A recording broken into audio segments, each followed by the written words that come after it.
Before we dive into this debate, we need to understand what is the proper perspective to analyze this debate and to decide who wins this debate. We come and tell you that this is a regret motion, meaning we need to look back and we need to understand what has this type of idealization has done to our society, to our youth, to our education system. On opening government, we are happy to claim that it has done horrible things and we are proud to regret it. Let's be clear. The perspective here is from the eyes of the general public, the general society. And while we accept that it's nice, it's good for us that we have these unique individuals who are capable of succeeding even without going through the regular education system, it is important to understand and to remember that they are unique individuals. They are rare. They are not ordinary people, and they should not be perceived, therefore, as the ideal. That is why I'm going to have 4 main points in my speech. First of all, what does it mean to idolize something? Second of all, why is it so bad in this particular case when we're talking about individuals succeeding outside the educational system? Third of all, I'm going to extend on how this has harmed individuals on a personal level, but also our society and our educational system. And third thing, what do we support in this debate? Why we think we can have a better education system, and we're happy with that. So first thing, what does it mean to idealize something? We say that to idealize something means to perceive it as the best, to perceive it as the best option out there. It means to take this thing and to put it as a role model, something to follow or someone to follow, someone to do exactly as they did, someone that is the ideal, meaning the best, meaning the thing we should all aspire to be, and therefore we should probably take the same steps to get to the same place that this individual has reached or this person has reached. Why do we think that this is particularly a bad thing? Because as I said in the opening of my speech, these individuals are unique. These individuals have special skills that most people, the majority of people, all of us probably, or most of us sitting here, don't actually have, including myself. Not yet, thank you. What does it mean? This means that these are individuals that are able to sit themselves alone at home and read more and practice more. And once they fail, they try again, and they try again, and they try again. These are people with a lot of different types of interests. These are people who have the motivation to work on their own without rules, without someone supervising over them, without someone helping them, correcting them, guiding them in the right way.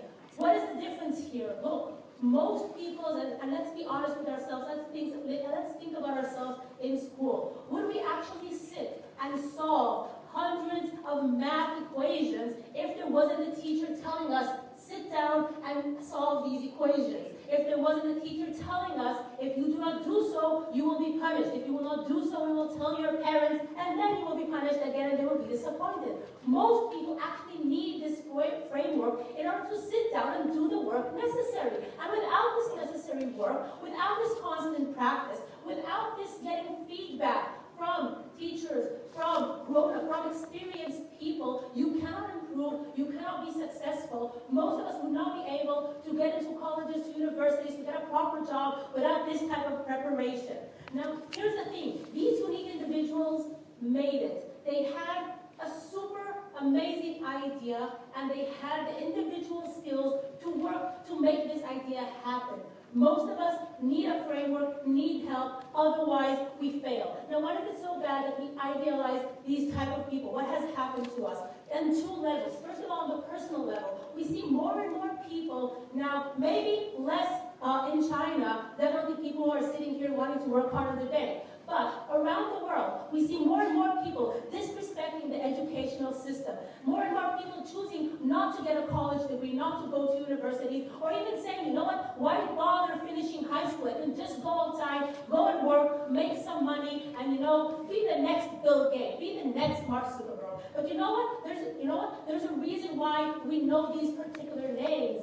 Because, like I said, they are one of a kind. They are not the common people. And we said when you have more and more people dropping out, when you have more and more people not actually working hard inside the educational system, not getting their degrees, they're less able to get a job, they're less able to be functioning and contributing members to our but also on the society level. We think that as long as this kind of disrespect and disvalue of the education system is going on, this means we have less budget going in. That means we have less development of the system. That means that our system is not improving in the way that it can be improved. And we think that that means that more and more people, even people who want to get a good education, are losing out on opportunities because the system itself is getting worse as long as we keep idealizing people or success outside of the system. And we think that that is clearly horrible. Before I continue closing. Do you think that we can have a diversity of idealization? Do you think that we can idealize different people with different characteristics? It really depends on which situation, on what type of people, or what is that general theme of the idea. When we're talking specifically about success, and we're talking about a very specific type of success, right? We're talking about people who are able to build a career, but not just, open this small, nice business for themselves, not just to have a small shop where they're supporting and their families. These are people who are actually changing the world, right? In the way that their new technology works, in the way that their new platforms work. We're saying most people, and again, we are all amazing people here, but most people cannot do that without proper education, without proper guidance. Now, last thing to conclude, what do we stand for on our side of the house? We do not need to support a bad education system. We do not need to support bad degrees. We think that the education system, schools, high schools, universities, colleges, can do better, should do better, and will do better once we stop idealizing success outside of this framework. What does this mean? We think that we see today we have opportunities for having diverse types of education. We said we have different types of evaluation. So it's not like in the old time when you only had to have a written test. Now you have oral presentations. Now we focus a lot on learning languages. Now we learn a variety set of skills during university and during schools exactly to prepare you to succeed in life. And that's the type of education we think is important for everyone. That should be the ideal, not these people so proud to support this motion.